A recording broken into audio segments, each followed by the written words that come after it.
Well, it's kind of a special day here in the virtual studio of Cotton Grower Magazine's Cotton Companion podcast. A milestone, some people might say. It's the 100th episode of the Cotton Companion. And we welcome all of our listeners, both new listeners and those who have stuck with us for a while.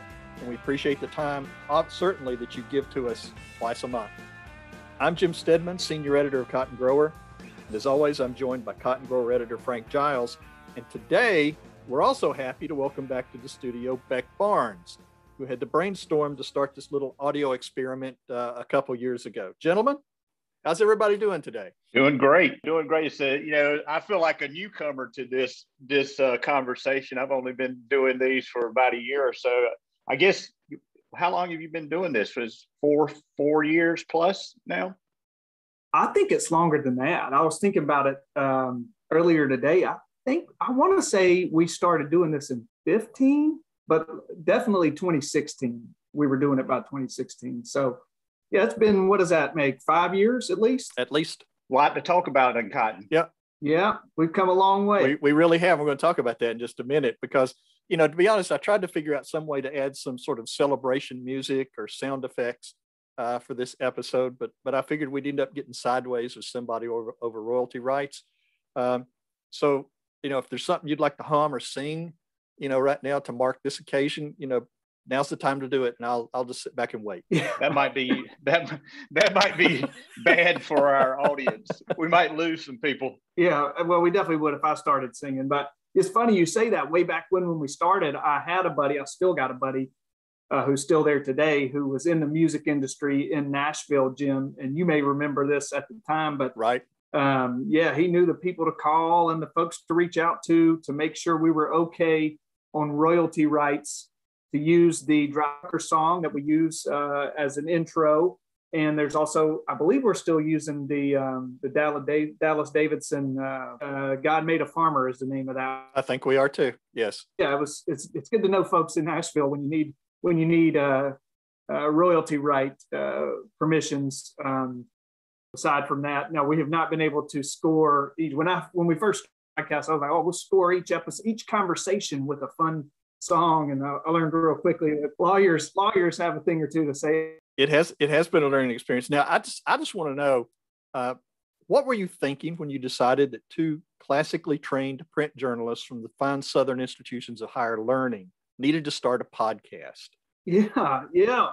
Well, I've got a face for podcasting, you might say, Jim, and you will remember this. I believe you'll remember back in 2014, I was writing at a little sports startup media brand, and I watched those folks create podcasts that just blew up. And I thought, hey, I wonder, could we do that at Cotton Grower? One thing I remember from my, junior high school years, actually probably younger than that, working summers on the farm is, man, y'all spend a lot of time in the cab of those pickup trucks. There's only so much talk radio, sports radio you can do every day of the year before you start getting a little burnt out. And so I thought to myself, man, we might have an opportunity here to give our farmer audience something to listen to break up those long hours in the cab. And, I'd say it was a good bet. We built up a good little following that, I'm proud of. And Jim, I know you and Frank have done so to carry that audience into this year. Yeah, well, basically, you think about it. We started, two guys in an empty office with a box of microphones, an old laptop, and a small mixing board, and neither one of us knew exactly what to do with all of that. Yeah, couldn't tell you what to do with that mixing board. It's got 100 knobs. I couldn't either. I don't even know where the volume knob is on that thing out of all 100 of them. Yeah, well, thankfully we don't have to use that anymore. Yeah. I recall we had to choose our recording times carefully because we shared that common wall with the dentist office, and we were either getting this annoying high pitched drill sound or people laughing or talking from being under the the laughing gas. Or we're having to watch the weather to avoid rain. That whenever it rained at that office, it always sounded like BBs hitting the window. Yeah, every exterior wall was a window. The whole wall was a window. So a rain sounded like a drum line or something. So then you move on. You move on to another role with Cotton Grower, and we bring Frank in. Frank, did you have any clue what you were getting yourself into? Well, I'll say this. I was a little intimidated when this started because the prospect of doing this, twice a month seems like a lot, and it is a little bit of a job, but it's fun to have these conversations. A great way to stay engaged with the market as well. And I guess I got into it because we've started one of these in citrus, in our citrus market that we cover as well. So now I'm doing 4 of these a month. So that might be my limit, though. I think my plate's pretty full at this point. You may need an FCC license if you do any more. That's right. That's right.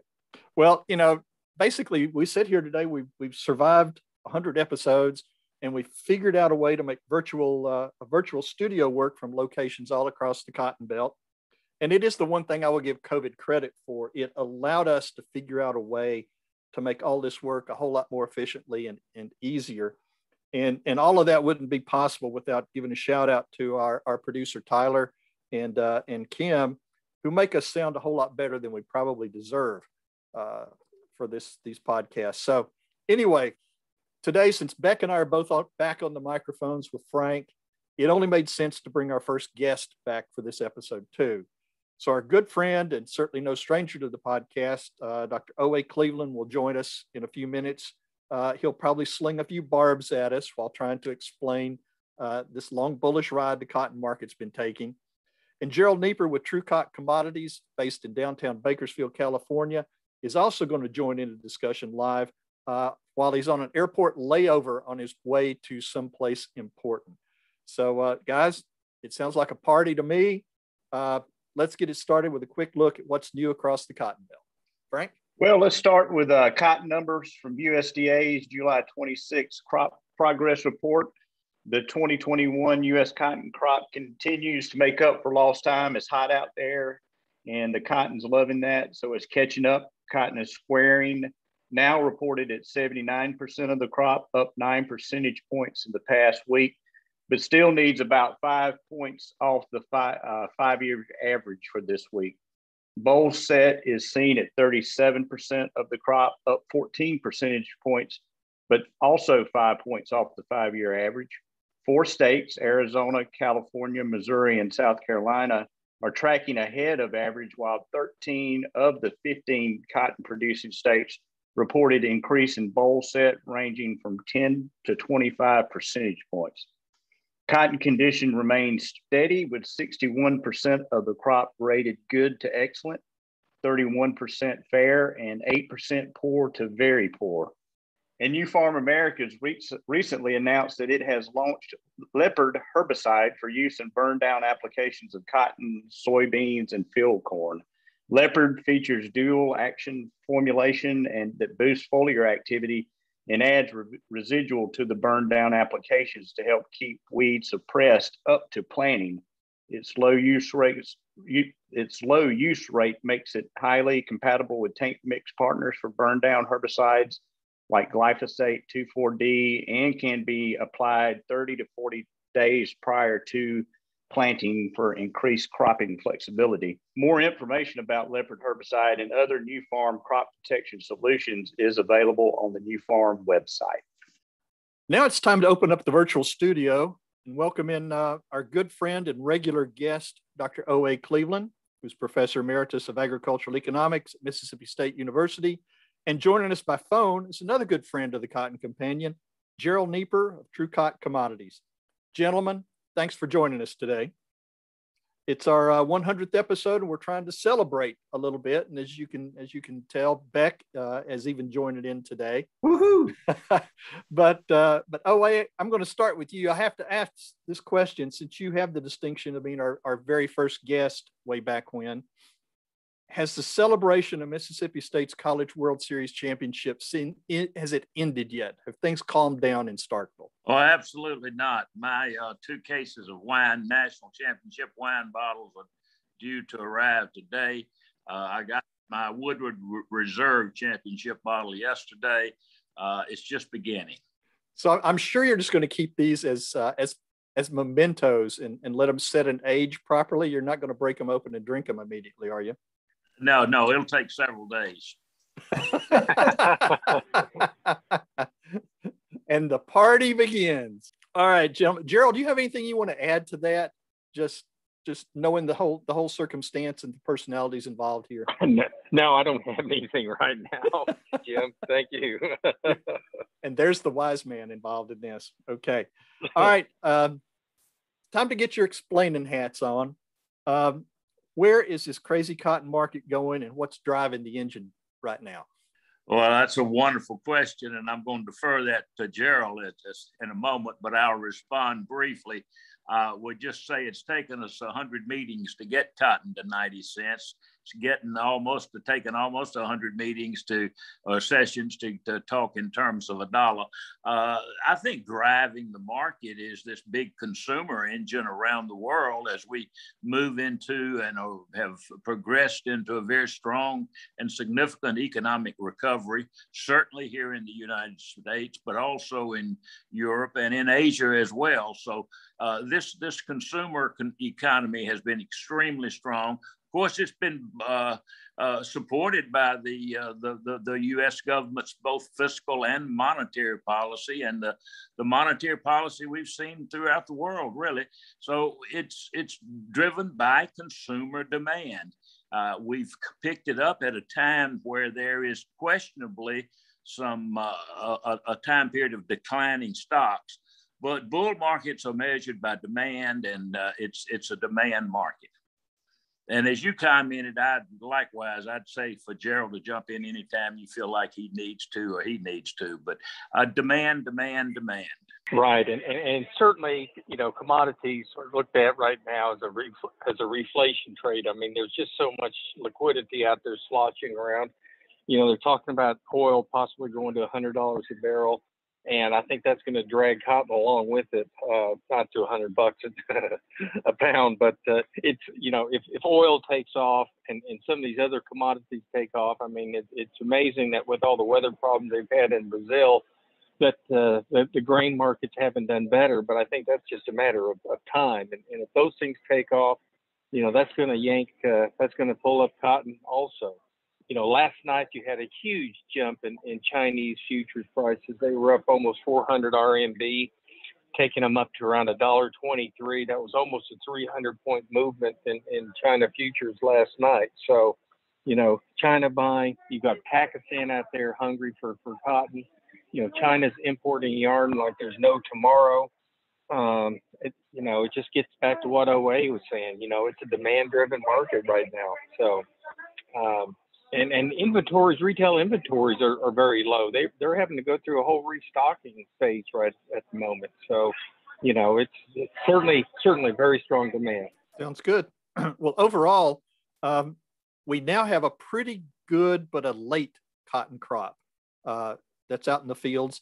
And this week, especially here in the Mid-South, it's giving the crop all the heat it needs to catch up in a hurry.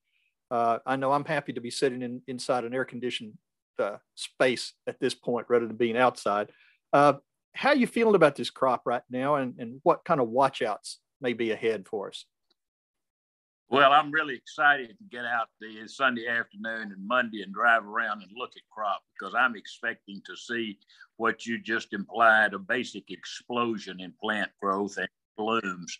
The crop has made outstanding progress the last week, and as you suggested, it's made tremendous improvement this week. So I'll get to see it the first of next week.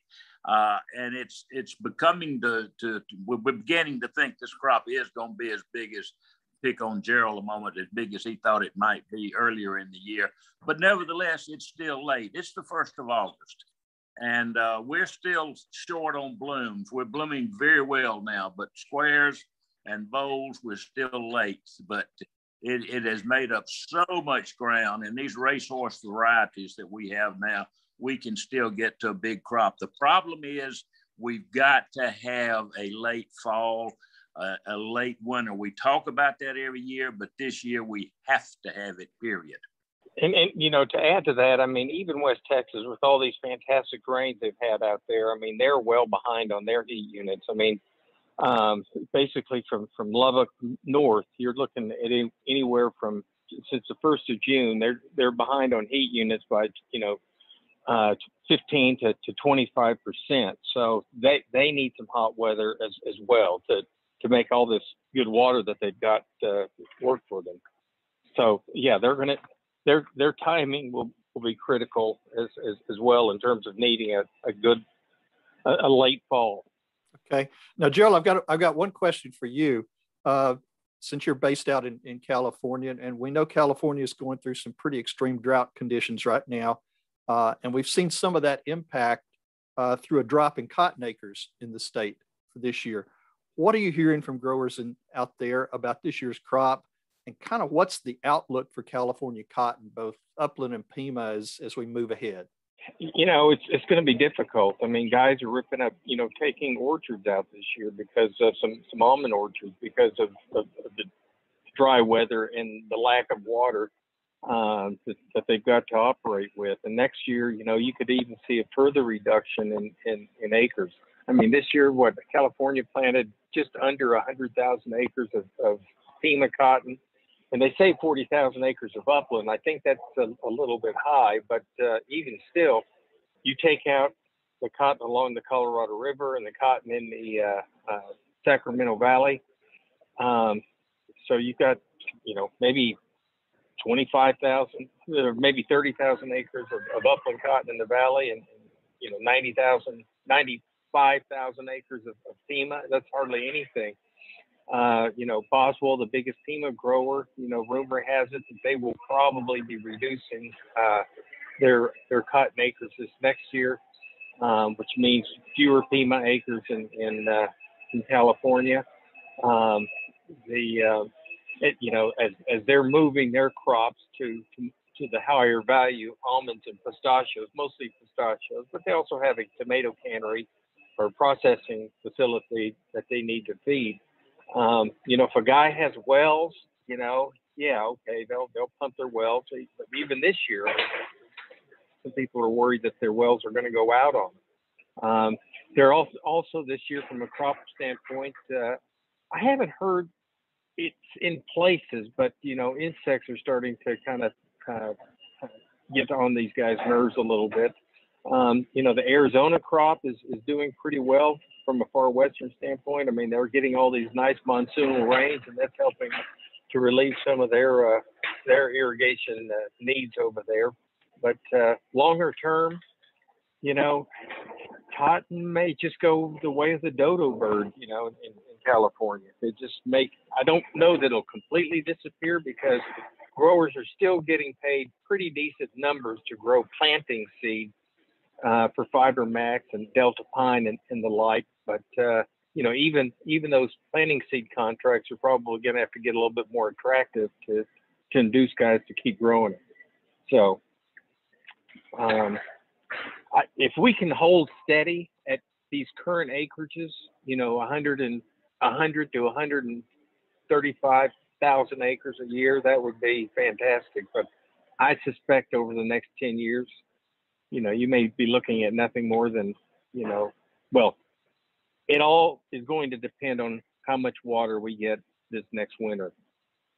So it would be real easy to write off cotton, but it's all going to be snow dependent.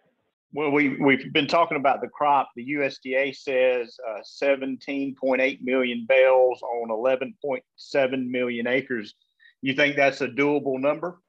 If this crop proceeds as well as the crop conditions index, indicates, Texas gets a late summer, late fall weather, and they can make up these heat units.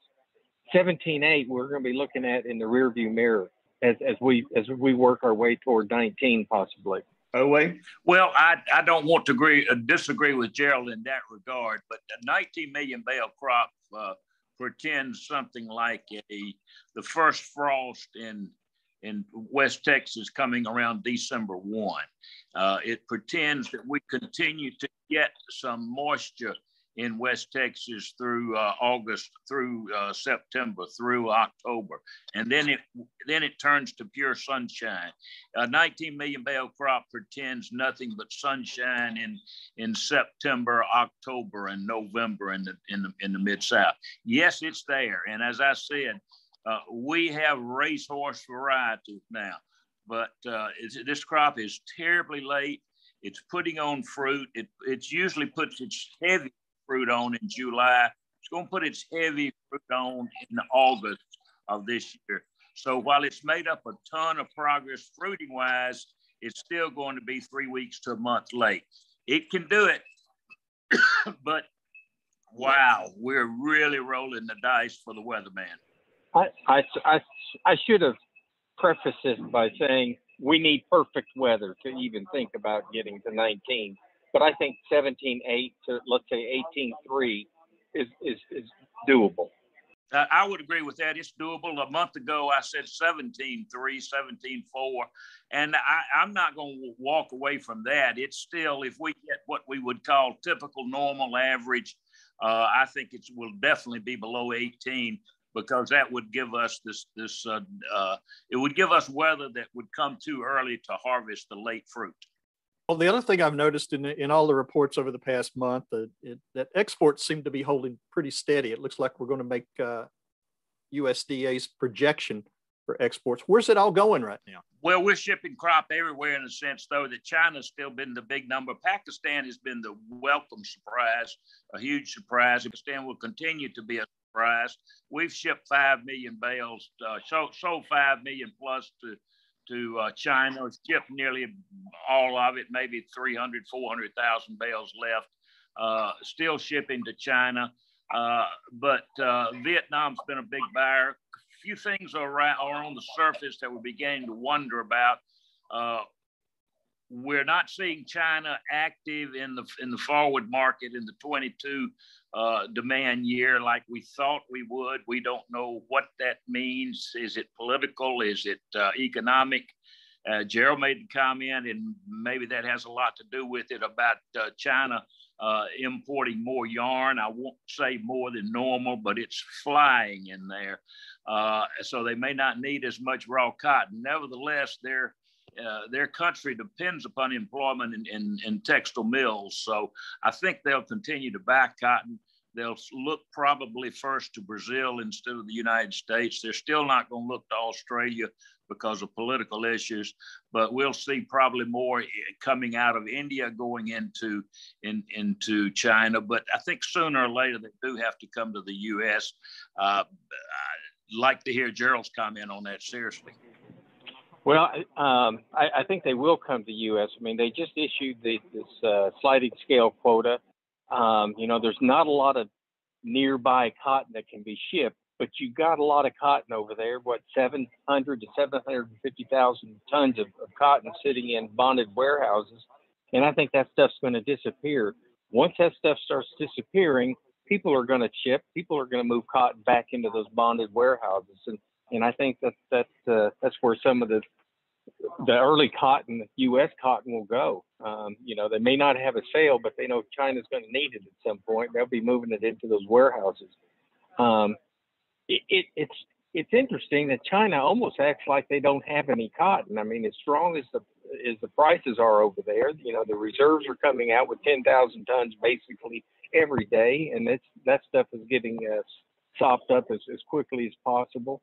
But I'm not hearing of a lot of inquiries yet from China for nearby stuff. It's probably just a matter of time. Would totally agree. Thank you. Well, now I've got one last question, and this is the big one that everybody wants to hear the answer to.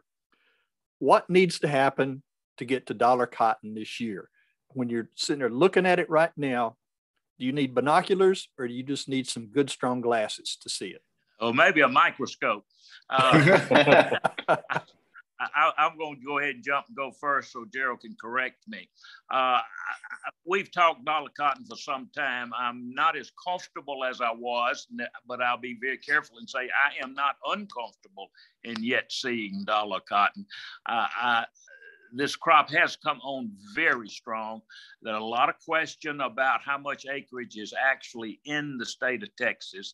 If USDA's number is correct, then and they get that good weather, the crop gets bigger. A lot of suggestion that the crop is that planting is 200 to 300,000 too high, the estimate that would be. But nonetheless, I think we do have a very strong probability that we get to the market into the 93-cent area. We've got a hurdle between 92.5 and 93 cents. We clear that hurdle, and then we just nitpick all the way up to $1. We get some sort of a normal harvest season, and there's not going to be any cotton available, in my opinion, until November the 1st for export. Then we begin to push toward $1. Nonetheless, I'm absolutely 75% sold at 95 cents, and I'm between 50 and 75% sold right here at 90 cents. But I'm definitely not writing it off. Oh, wait, I'm glad you mentioned that about the question mark about the acreage in Texas, because there's a lot of folks that I respect out there who claim that the 6.8 million acres are just not there. So, you know, if you took those acreage down to, you know, let's say 6.2, 6.3, you know, even with a reduced abandonment, you've got fewer harvested acres. That's something right there that would really challenge us getting up to, you know, an 17.8 to 18 million bale crop number. And if they come out with a lower acreage number in the August report, it could make things real interesting. So, will we see $1 this year? I don't know. We keep working our way that way, but the 93 to 95 cents is I think about all we can go to in the short term. But gentlemen, I really apologize, but I've got to go get on board the plane. Enjoy Cancun. Yeah, well, it's actually a great place to call time on this discussion, and we do appreciate you taking a few minutes to call in for us, and thanks for doing that. And we'll catch up with you again down the road. Thank you for letting me participate today. OA, as usual, thanks for your perspective. Whether it's the first episode or the 100th episode, we always appreciate your comments. Y'all always honor me. Thank you so very much. Appreciate cotton. Thanks, OA. Thank you. And that's it for the 100th episode of the Cotton Companion podcast. As always, thank you, dear listeners, for joining us. And if you like what you hear on the Cotton Companion, please be sure to spread the word and tell your farmer friends. Here's Miss Diane to tell you how you can find us. You can find the Cotton Companion in 3 easy ways. First, go to cottongrower.com/companion, or simply click the podcast tab at the top of the homepage. Second, subscribe to our channel on iTunes or wherever you find your podcasts these days. And 3, sign up for our weekly e-newsletter, the Cotton Grower e-News, that's delivered to your email inbox every Tuesday morning. You can do that by going to cottongrower.com/subscribe. Also, be sure to follow Cotton Grower on social media. We are at Cotton Grower Mag on Twitter, and on Facebook, you'll find us by searching for Cotton Grower Magazine. Well, Beck, I want to thank you for joining us again today and getting this project up and running, because it really has turned into something that is fun and hopefully informational, and it gives us another opportunity to touch our audience in a way that we hope they certainly appreciate it. So for old time's sake, why don't you take us home for this episode? Oh, I'm happy to do it. And appreciate being allowed back in the editor's clubhouse. It's been too long. So let's see. The Cotton Companion podcast comes to you twice monthly and is produced by Tyler Hatch and Kim Henderson, our talented colleagues at the mothership up there in lovely Willoughby, Ohio. My name is Beck Barnes, and I'm joined today by Jim Stedman and Frank Giles, and those two fellas are going to be back with you in 2 weeks with the next episode of the Cotton Companion. Yeah, he works and he works and he works and he works all